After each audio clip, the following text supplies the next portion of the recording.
Olá, tudo bem com vocês?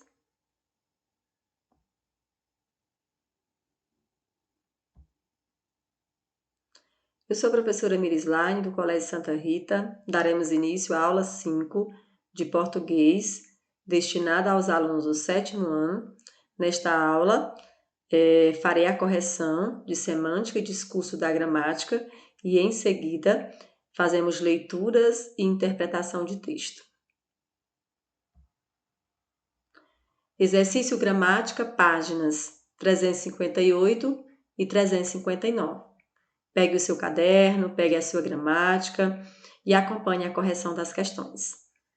Leia o poema a seguir, de Sérgio Caparelli, e responda as questões de 1 a 4.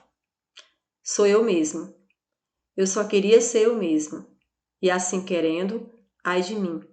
Você tem os olhos da vovó, você tem a boca da titia, você tem o nariz do papai, as mãos de tio Antônio. Para. Quero ser eu mesmo e não Frankenstein. Questão 1. O eu lírico registra no poema o comentário de adultos que procuram ver nas crianças semelhanças com pessoas da família. Letra A. Qual é o sujeito das orações que expressam comentários feitos pelos adultos? Você tem os olhos da vovó, você tem a boca da titia, você tem o nariz do papai. Observe aí que nós temos a expressão você, que exerce a função de sujeito. Quem tem a boca da titia? Você. Quem tem os olhos da vovó? Você. Então, você se classifica aí como sujeito. B. Como está organizado o predicado dessas orações? Nós já sabemos o que é o sujeito e o predicado de uma oração. Como está organizado? Você tem os olhos da vovó. O que você tem? Você tem os olhos da vovó. Então, está organizado com o verbo ter, mais o núcleo do objeto e os adjuntos adnominais. Você tem aí o verbo ter, mais o núcleo do objeto, mais um adjunto adnominal. Lembrando que o núcleo, a expressão que funciona como núcleo na oração, núcleo do sujeito, núcleo do objeto, nós temos aí o substantivo. Nós também já sabemos que os objetos são complementos do verbo. Portanto, nós temos verbo ter, mais o núcleo do objeto, mais o adjunto adnominal. Questão 2. Por que razão a criança representada pelo eu lírico fica impaciente? Observe. Você tem os olhos da vovó, você tem a boca da titia, você tem o nariz do papai, as mãos de tio Antônio. Quero ser eu mesma. Porque ela quer ser ela mesma e não uma porção de partes isoladas. Está presente no texto. Questão 3. Observe alguma das características do eu lírico. Olhos da vovó, a boca da titia, os cabelos da mamãe, as mãos de tio Antônio e o nariz do papai. Que classe de palavras funcionam como adjuntos adnominais nas expressões que caracterizam o eu lírico? Observe.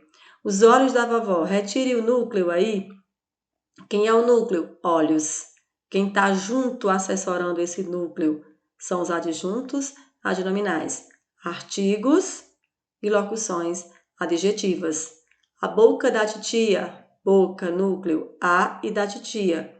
Os cabelos da mamãe, núcleo aí, cabelos, os e da mamãe, são termos acessórios e exercem a função de adjunto adnominal.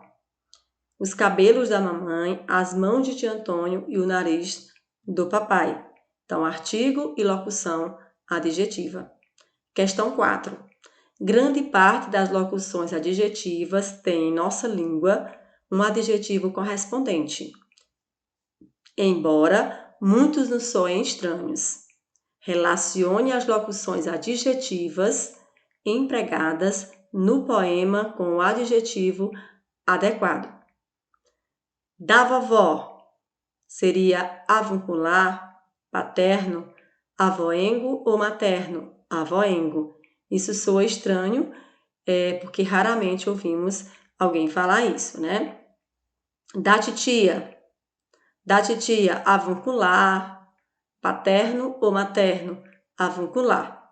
Também nós ouvimos muito pouco, né, as pessoas falarem avuncular. Da mamãe seria materno, isso é comum, né? Do papai, paterno, também é bem conhecido e é comum.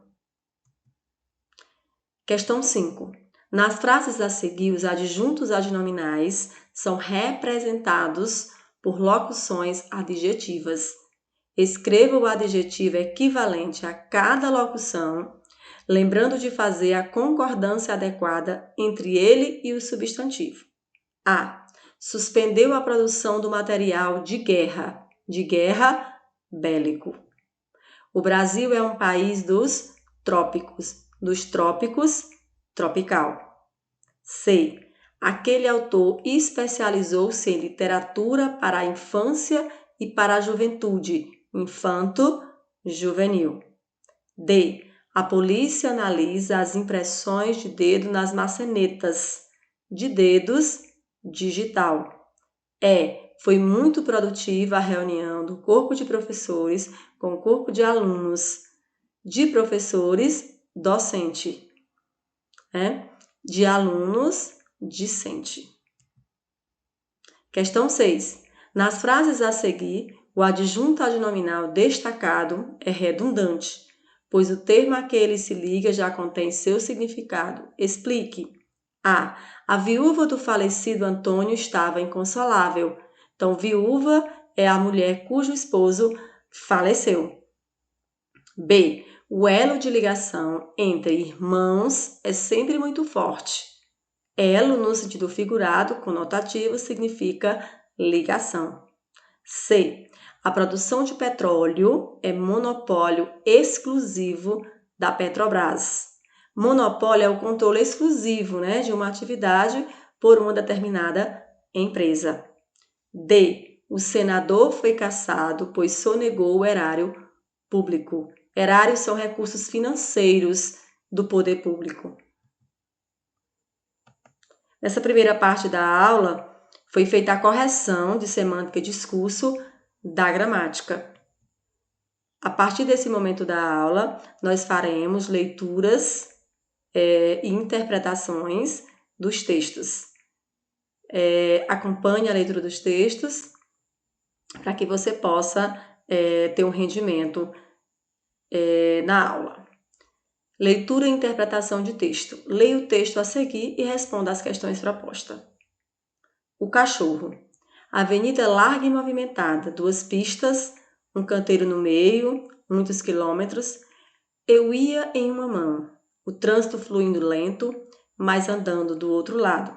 Na calçada, observei a chegada de um cachorro pequeno, desses de apartamento, não sei o nome, mas uma raça dessas bem amorosas que adora ficar no colo.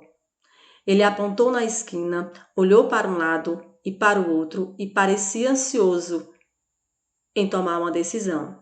Não sei se alguém o chamou ou se o barulho da avenida sugerida sentenças gravíssimas. A decisão veio rápida como um raio. O cachorro começou a correr rapidamente. Escolheu a contramão, ou seja, fomos na mesma direção. Eu com os olhos grudados nele e ele se desviando das pessoas que tentavam detê-lo na calçada, atendendo a meus apelos silenciosos. Pelo que podia observar, ele não estava se poupando. Imprimia toda a velocidade que seu pequeno porte possibilitava. Não havia razão para poupar o fôlego. Mesmo que ele não soubesse para onde estava indo, e certamente ele não sabia, em determinado momento resolveu se livrar das pessoas e das ruas transversais que tinha que atravessar e que o obrigavam a diminuir o passo. E escolheu o contra tudo. naquele mar de gente e máquinas barulhentas, sem rumo, sem lógica, sem sentido e com muita pressa, e corria, corria, corria. Nada mais era certo. A vasilha com comida, a hora de dar o passeio, os braços e afagos da dona, as brincadeiras e os latidos. A realidade era outra agora e ameaçadora. Tudo tinha a incerteza do impulso que não sabem quem vai dar.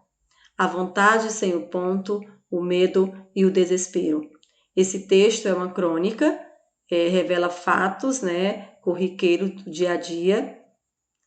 E é um texto, a crônica ele é um texto jornalístico e literário, é um texto que é divulgado em revista, em jornais, por retratar fatos contemporâneos e de fácil acesso ao leitor.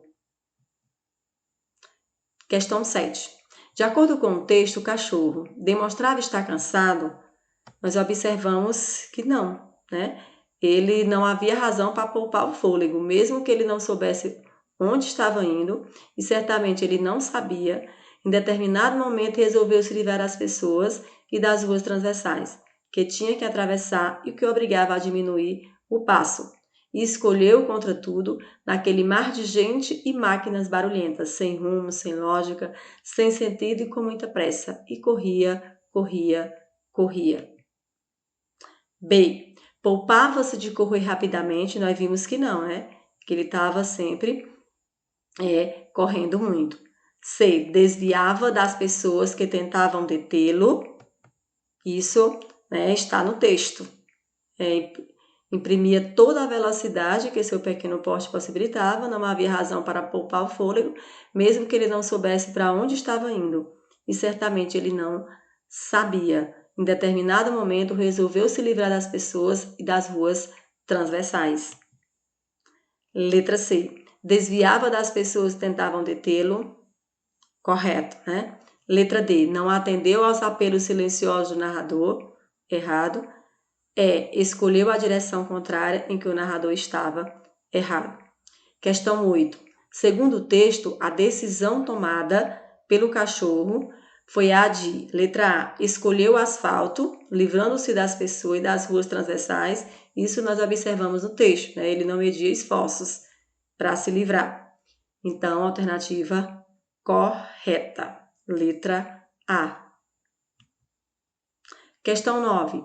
O trecho do texto que revela a preocupação do narrador em relação ao cachorro é, letra A. Em determinado momento, resolveu se livrar das pessoas e das ruas transversais. Observe que é o que revela a preocupação do narrador. B. Eu com os olhos grudados nele e ele se desviando das pessoas que tentavam detê-lo.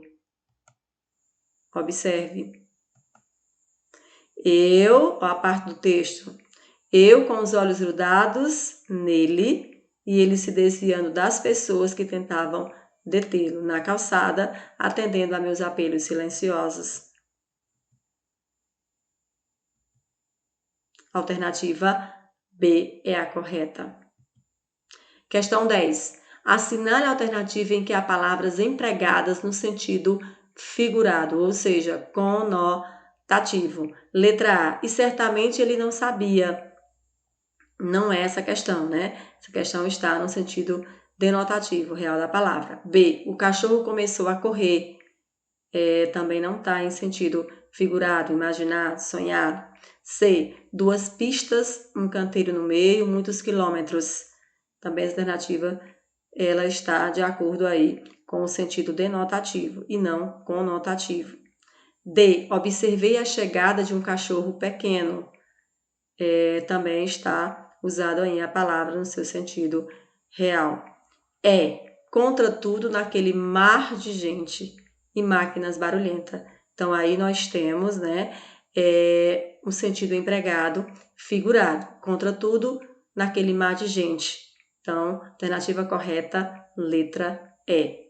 Questão 11. No trecho do segundo parágrafo, olhou para um lado e para o outro. Os termos destacados estabelecem sentido de. Olhou para um lado e para o outro. O sentido aí é de direção. Então, alternativa correta, letra D. Questão 12. Assinale a alternativa em que o termo entre parênteses substitui, sem alterar o sentido do texto, o termo destacado. Letra A. Imprimia toda a velocidade que seu pequeno porte possibilitava, impedia. Então, possibilitava, impedia. Então, aí não está correto, né?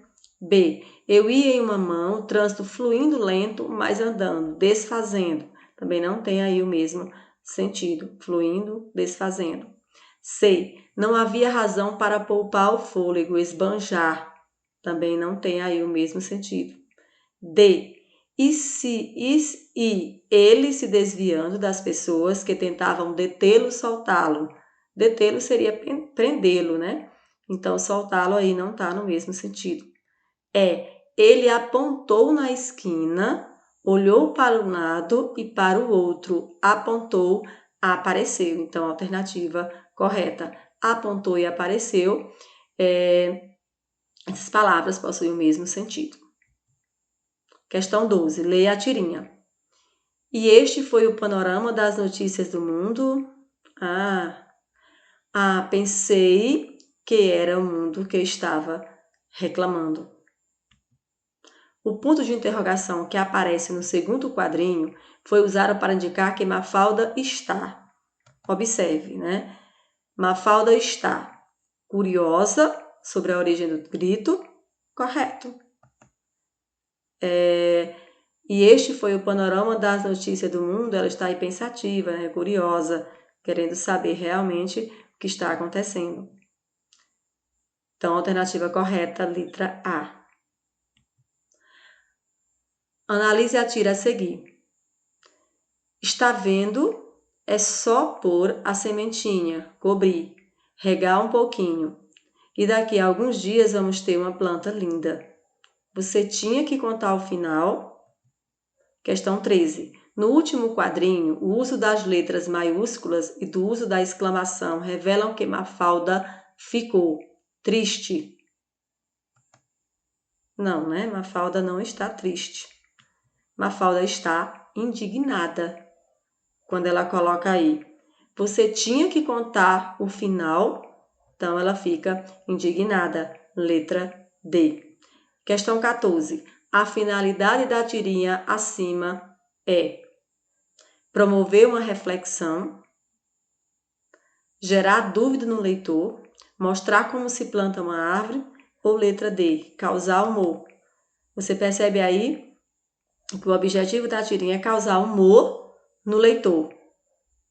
Você tinha que contar o final, então ela quer causar aí humor, né, ao leitor. Não faz nenhuma reflexão, não mostra aí essa questão de dúvidas ao leitor, e sim causar humor, né, um tom humorístico.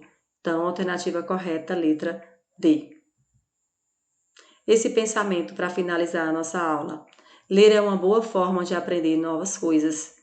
Que vocês estejam aprendendo novas coisas. Leiam bons livros, assistam às aulas, façam as tarefas e eu desejo a vocês bons estudos e até a próxima aula.